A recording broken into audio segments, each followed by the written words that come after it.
자, 7편 봅니다.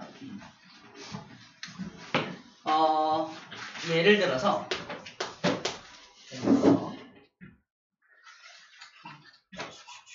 질소일까, 질소?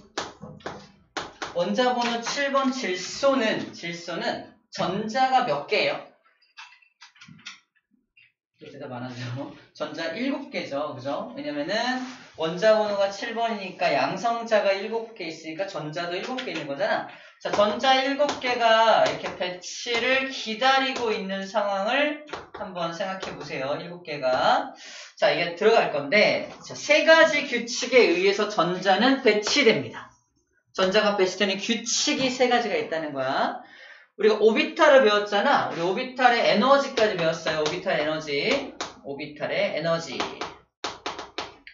잠깐 정리하면요. 1차 껍질과 2차 껍질, 3차 껍질, 4차 껍질만 쓴다면은 1차 껍질에도 S 오비탈이 있고요. 2차 껍질도 S 오비탈이 있고 3차 껍질도 S가 있고요.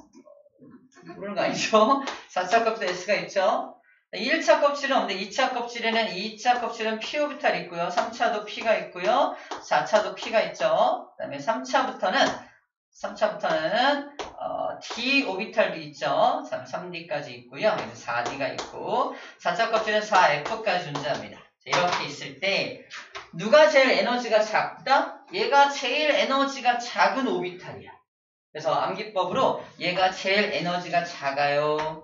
그 다음 에너지 작은 건 ES가 작아요. 그 다음에는 EP가 작고요. 그 다음에 3S가 작아요. 그 다음에 3P가 작은데 3D하고 3P, 4S가 있을 때 3P 다음에 4S가 더 에너지가 적었어요. 그래서 쌤이 저번에 포인트로 야, 얘는 3차 껍질에 있는 3D고 얘는 4차 껍질에 있는 S오비탈인데 얘랑 얘 중에 누가 더 에너지가 많아? 얘가 더 에너지가 많아. 그래서 얘가 더 에너지가 적어. 4차 껍질이지만 에너지가 더 적은 오비탈이 있어. 예외적인 구간이야. 이런 얘기겠습니다.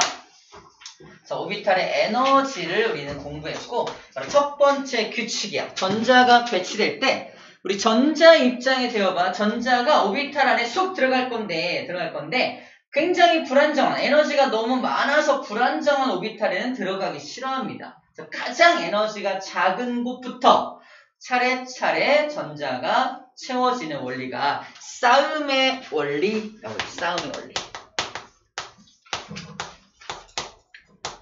싸움의 원리는 에너지가 작은 오비탈부터 차곡차곡 쌓아간다는 겁니다. 그래서 1S를 먼저 채울 거라는 거야. 1S에 이 전자 두 개가 채워집니다. 하나의 오비탈에 전자가 두 개 들어가죠. 무슨 방향이 다른 거? 스핀 방향이 서로 다른 두 개가 들어갑니다. 알고 있죠?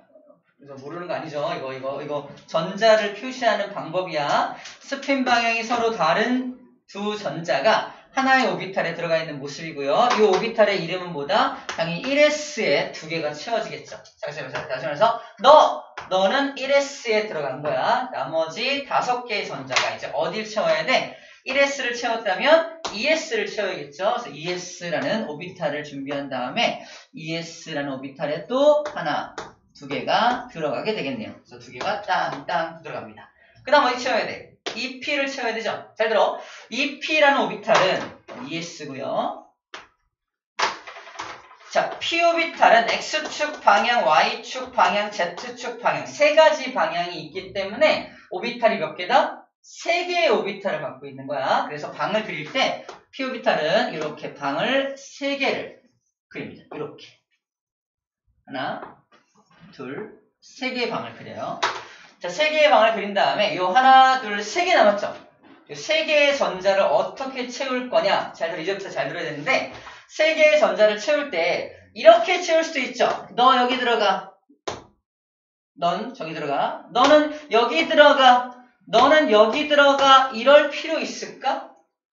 이럴 필요가 없어. 왜냐면 이 P라는 오비탈은 에너지가 모두 동일하죠. 근데 전자와 전자는 서로 밀어낸단 말이야. 별로 안 좋아해. 서로 안 좋아해. 같은 극이기 때문에. 그래서 굳이 이렇게 넣지 않고요. 하나는 다른 데다 이렇게 넣으면 훨씬 더 안정적일 거라는 거야. 이해돼요?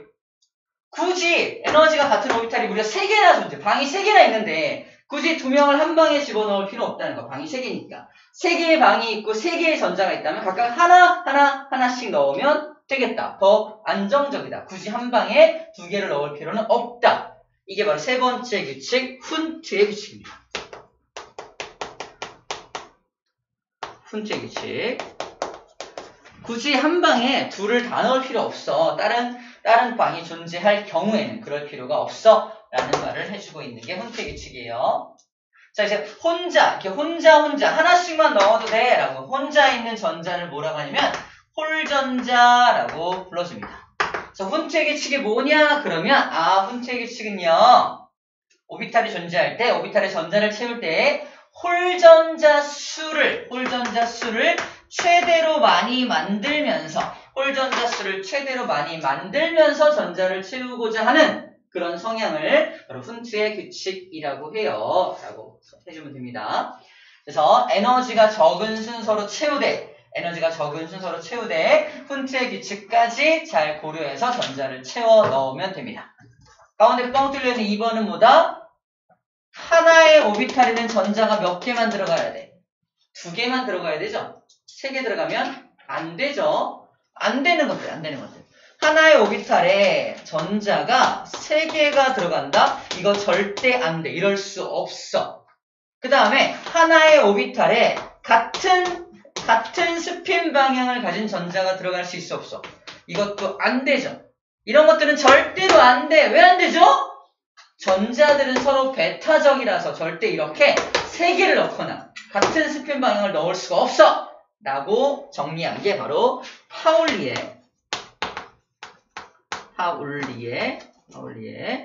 베타 원리입니다. 파울리 베타 원리라고 해요. 파울리 베타 원리. 자, 이거는 절대 안 돼. 이렇게 넣어야 돼 하는 게 파울리 베타 원리입니다. 즉, 하나의 오비탈에는 전자가 2개까지 들어갈 수 있어.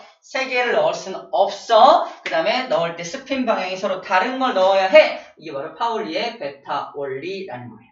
저 3가지 규칙에 의해서 전자가 배치가 됩니다. 자, 여기서 이제 우리를 힘들게 하는 부분이 나타나는데 그게 뭐냐면 바로 이런 부분이야. 뭐냐면 그러면 질소라는 녀석을 제대로 채우면 바로 위에 보이는 이런 모습으로 채워야 정상이죠. 가장 안정적인 상태죠, 이게. 맞아요? 이 가장 안정적인 상태를 우린 뭐라고 부르냐면은 얘 바닥 상태네. 바닥 상태. 에너지가 가장 안정적이네요. 바닥 상태네요. 라고 불러줘. 가장 안정적인 상태를 바닥 상태라고 불러줍니다.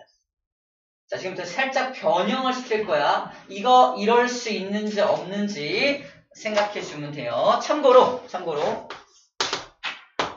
수소 같은 경우 1차 껍질에 전자가 존재하고 이렇게 있을 때 1차 껍질에 있는 이 전자한테 에너지를 공급하면 2차 껍질로 올라올 수 있니 없니?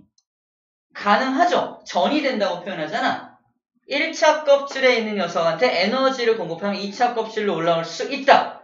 인정하죠? 인정하는 부분입니다. 이거 가능하다, 불가능하다? 가능하다. 다만 1차 껍질에 있는 녀석은 얘를 바닥 상태라고 해요. 이거 바닥 상태야. 에너지가 가장 적은 상태인데 에너지를 공급해서 2차 껍질로 올라온 요 녀석은 뭔 상태라고 부르냐면 야, 너는 들떠있어. 들뜬 상태야. 라고 부르십니다. 하지만 들뜬 상태도 가능하다, 불가능하다? 가능은 하다. 에너지를 공급받았기 때문에 들떠있는 것 뿐이야. 자, 쌤이 지금 말하고 싶은 게 뭐냐면 가능한 것과 불가능한 것을 구분할 수 있어야 한다라는 말을 하고 있는 겁니다. 가능한 거 소개할게요. 봐봐. 여기 있는 요 전자가 여기 있지 않고 여기로 들어가 있네. 뭘 어겼어요? 3가지 규칙 중에 훈트의 규칙을 어겼죠. 하지만 이거는 불가능한 전자 배치는 아니라는 겁니다. 들떠 있는 것 뿐이야. 둘이 살짝 밀어내려고 막 애쓰겠지. 하지만 불가능한 전자 배치는 아니다. 살짝 들떠있다. 들뜬 상태다 라고 불러준다는 거야. 들뜬 상태일 뿐이지 불가능한 상태는 아니다 라는 게 포인트입니다. 가능합니다. 훈트의 규칙을 좀 어기긴 했지만 불가능한 전자 배치는 아니야. 살짝 들떠있네. 에너지가 좀 많네 라고 인식해주면 돼요. 자, 또 하나 볼게요. 하나가 봐봐. ES에 있어야 할 전자가 뛰쳐나와가지고 EP로 올라왔네? 이거. 뭘 어겼어요, 방금? 뭘 어겼죠? 싸움의 원리를 어겼어요. ES를 먼저 채운 다음에 EP로 올라와야 되는데 ES에 있어야 될 녀석이 EP로 그냥 올라왔잖아. 뭘 어긴 거죠? 싸움의 원리를 어겼어. 하지만 2차 껍질에 있는 게 에너지가 더 많은 곳으로 올라온 것 뿐이니까 이 녀석과 다를 게 없다는 거야. 에너지를 공급받아서 그 다음 에너지, 더 많은 에너지가 있는 곳으로 올라온 거니까 이것도 들떠 있는 거지 불가능한 상태는 아니다라고 바라봐줘야 되는 겁니다. 하지만 마지막 이렇게 그려져 있다. 예를 들어서 이렇게 되겠죠. 그러니까 7개니까 이렇게 됐어.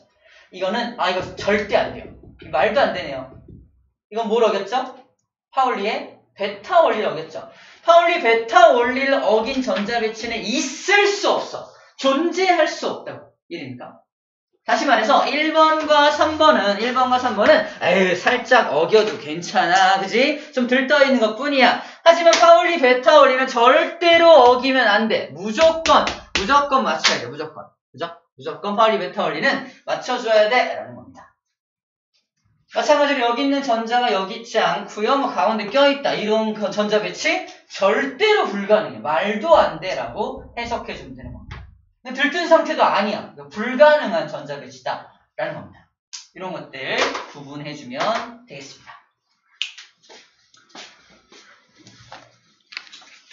자, 그 내용이 87쪽에 쭉 정리되어 있는 내용입니다.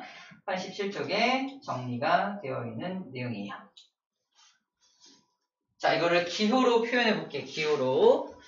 자, 기호로 표현을 하면 질소의 전자 배치를 바닥 상태의 전자 배치를 오비탈 기호로 표현해봐라. 그러면 7개의 전자가 1S에 2개가 들어가고요. 2S에도 2개가 들어가고요.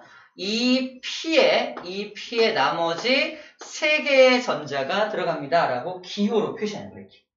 자, 7개의 전자가 각 오비탈에 몇 개씩 들어간지를 표현하는 방법이야. 자, 이게 기호로 표현하는 방법이고요. 이게 그림으로 표현하는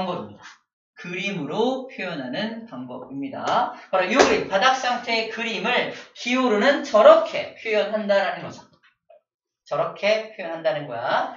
근데 EP3라는 건, 자, 이렇게 들어있는 거니까 이거를 조금 더 세부적으로 쓴다면 이렇게도 쓸 수 있습니다. EPX축 방향이 하나, EPY축 방향이 하나, EPZ축 방향이 하나가 되겠죠. 이렇게 사용할 수 있어. 이렇게 쓸 수 있지만 좀 번거롭잖아. 그래서 한꺼번에 P라는 오비탈에 전체 3개가 들어있습니다. 라고 표현하는 경우가 훨씬 더 많습니다. 자, 우리 지금 새로운 오비탈을 공부하는 새로운 어떤 전자 배치 모형을 공부하는 중이고, 근데 낯설고 새로운 걸 공부하는 중이에요. 자, 이렇게 표현하는구나. 이런 경우에는 이런 식으로 표현하는 거구나. 표현법을 배우는 중이야. 자꾸 익숙해지게 만들어 주어야 되는 부분입니다. 자, 그래서 이 기호만 딱 보더라도 이제 우리는 뭘 알 수 있어야 하냐면, 1차 껍질에 전자가 2개 들어있네? 2차 껍질에 전자가 5개 들어있네? 그렇다면 원자가 전자가 몇 개네? 5개네. 그러므로 이 녀석은 15족이네 라는 족도 알 수가 있는 겁니다. 저 기호만 보고도 몇 족인지 알 수 있다는 거야. 그럼 옥텟 규칙을 만족하기 위해서 몇 개의 전자가 더 필요하겠어? 3개의 전자가 더 필요한 녀석이죠. 그러므로 비금속이네까지도 알 수가 있겠네요. 비금속이네. 왜 인상 쓰고 그래? 비금속이네. 원자과 전자가 5개니까 3개만 더 있으면 얘는 안정하잖아. 전자를 얻고 싶어 하겠네요. 그래서 질소는 비금속인 거 우리 알고 있죠? 근데 원자과 전자 이거를 알게 되면은 비금속인 것도 충분히 예측할 수가 있게 됩니다. 이렇게 전자 배치를 딱 시켜보게 되면은 많은 정보를 얻을 수 있다라는 얘기를 하고 있는 거예요.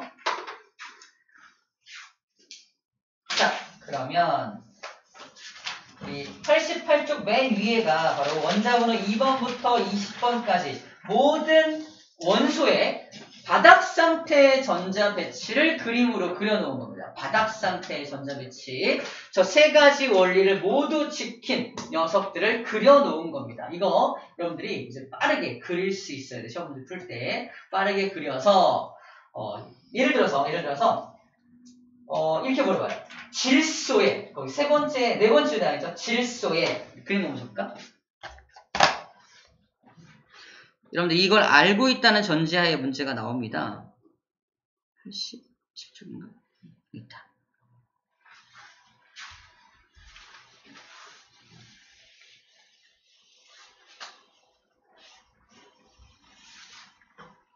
자, 무슨 얘기냐면 봐봐. 내려주면 다짜고짜 물어봐요. 질소의 홀전자 수가 몇 개냐? 우리 외우고 있지 않잖아, 그치? 근데 이 그림을 빠르게 그려. 질소의 그림을 빠르게 그리면 홀전자가 몇 개 있다? 3개 있는 거야. 그래서 질소의 홀전자 수가 3개인 걸 정말 진짜 1초 만에 알아내야 돼. 1초 만에 알아내야 돼. 그러니까 이 그림이 완벽하게 머릿속에 들어있어야 한다는 얘기입니다. 나중에는. 우리 시험 문제 연습하다 보면 알게 될 거야. 이게 굉장히 빠르게 질소의 홀전자 수, 산소의 홀전자 수 2개죠. 질소의 홀전자 수는 산소의 홀전자 수의 몇 분의 몇이야? 3분의 2죠.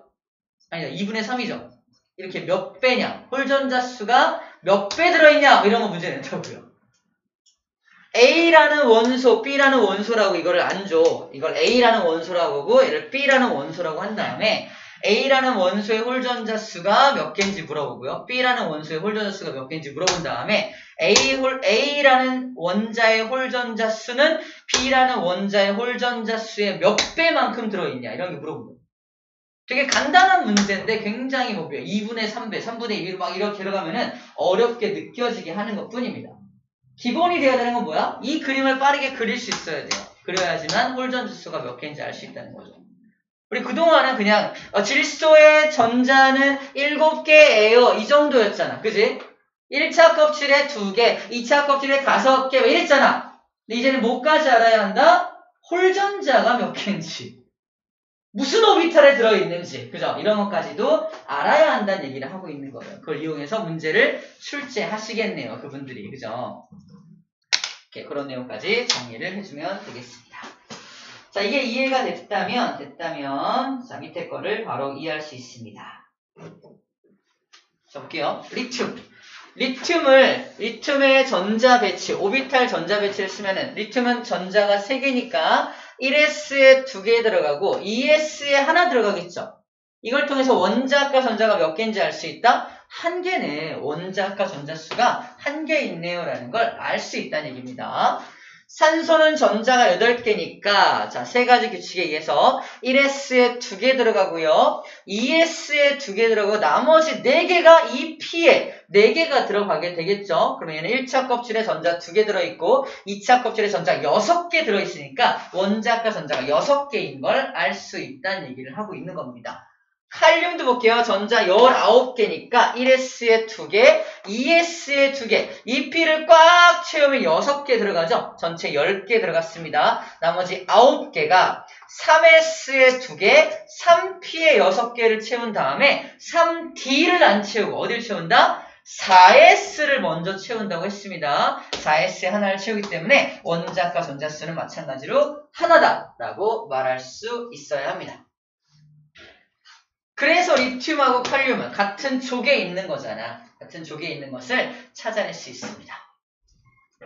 자, 우리가 제일 먼저 해야 될 거는 우리한테 제시한 자료를 이용해서 이 녀석이 누군지 먼저 찾아내야 돼.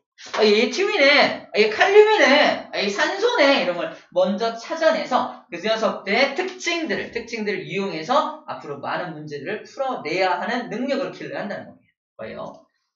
자, 그때 오비탈이라는 개념을 이용해서도 문제가 출제되니까 이런 걸 분석하고 해석할 줄 알아야 한다라는 말을 하고 있는 겁니다. 자, 원자의 전자 배치를 알았다면 이온의 전자 배치도 충분히 알 수가 있습니다. 보세요. 나는 지금 리튬이야. 리튬은 1s에 2개, 2s에 하나 있으니까 2차 껍질에 전자가 하나 있죠? 옥텟 규칙을 만족했나요? 못했죠? 왜냐면 전자 하나를 버리는 게 훨씬 낫죠? 전자 하나를 버려버리면 2s 오비탈 자체가 사라지는 거야. 뭐만 남게 되죠? 1s만 남게 되겠죠. 이렇게. 리튬 1 플러스 이온으로 바뀌면서 전자를 버렸으니까 바뀌면서 이온의 전자 배치는 1s2가 되게 됩니다. 누구와 같은 전자 배치를 하게 되죠? 마치 헬륨과 같은 전자 배치를 하게 되겠죠. 시험 문제. 자, 리튬 원자가 리튬 이온이 되면 네온과 같은 전자 배치를 하게 된다. 아니네요. 헬륨과 같은 전자 배치를 하게 되겠네요. 이런 거 아주 쉬운 거지만 연습이 안 돼 있으면 어렵게 느껴질 수 있습니다. 마그네슘도 해볼게. 전자 12개니까 1s에 2개, 2s에 2개, 2p에 꽉 채워서 6개를 꽉 채우고 나머지 2개를 3s에 채우면 되겠네요. 원자과 전자가 몇 개? 2개네요. 2족이죠. 전자 2개를 버리는 게 더 편하네요. 금속 원자네요. 2개를 버려버리면 전자 2개를 버렸으니까 2 플러스에 해당하는 이온이 되겠죠. 이렇게 전자 2개가 사라지니까 2p6까지만 딱 채워지게 되겠네요. 전자 총 몇 개야? 10개죠. 누구와 같은 전자 배치한다? 얘가 바로 네온과 같은 전자 배치를 하게 되었네요. 자, 방금 봤던 건 양이온들의 전자 배치였고요. 음이온 똑같습니다. 음이온도 볼게요. 음이온의 전자 배치입니다. 첫 번째, 산소. 산소는 원자번호 8번이니까 전자 8개를 3가지 규칙에 의해 채우면은 1s에 2개 채우고 2s에 2개 채우고 2p에 4개가 채워집니다. 원자과 전자가 6개니까 6개 전자를 버리는 것보다는 2개의 전자를 얻어오는 게 더 좋죠? 2개의 전자를 얻어오니까 2- 이온이 되면서 전자 2개를 꽉 채워서 2p에 2개가 채워지니까 2p6라고 정해지게 되겠네요. 2p6가 되면서 전체 8개를 꽉 채워서 옥텟 규칙을 만족하고 있는 모습이야. 산소 2-란 이유는 누구와 같은 전자 배치한다? 당연히 네온과 같은 전자 배치를 하게 되겠네요. 마지막 염소입니다. 염소는 전자 17개니까 1차 껍질에 2개, 1s2, 2s에 2개, 2p에 6개, 전체 10개죠. 나머지 7개는 3s에 2개 채운 다음에 3p에다가 5개를 채웁니다. 원자과 전자수가 7개인 걸 볼 수 있네요. 하나만 더 얻으면 되겠죠. 하나를 더 얻어서 3p6라고 채우면은 아르곤과 같은 전자 배치를 하게 되면서 하나를 전자를 얻었으니까 Cl- 이온이 되게 됩니다. 자, 이런 식으로 원자의 전자 배치와 이온의 전자 배치 충분히 써낼 수 있습니다. 자, 89쪽의 문제 풀고 갈게요. 풀어봅시다.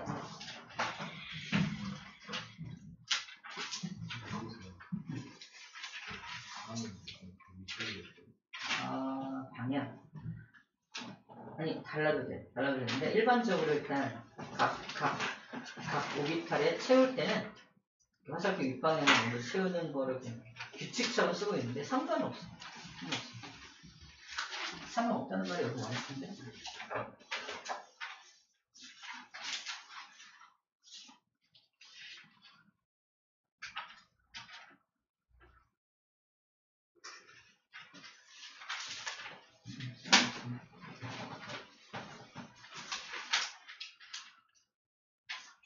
아래로 그려도 돼.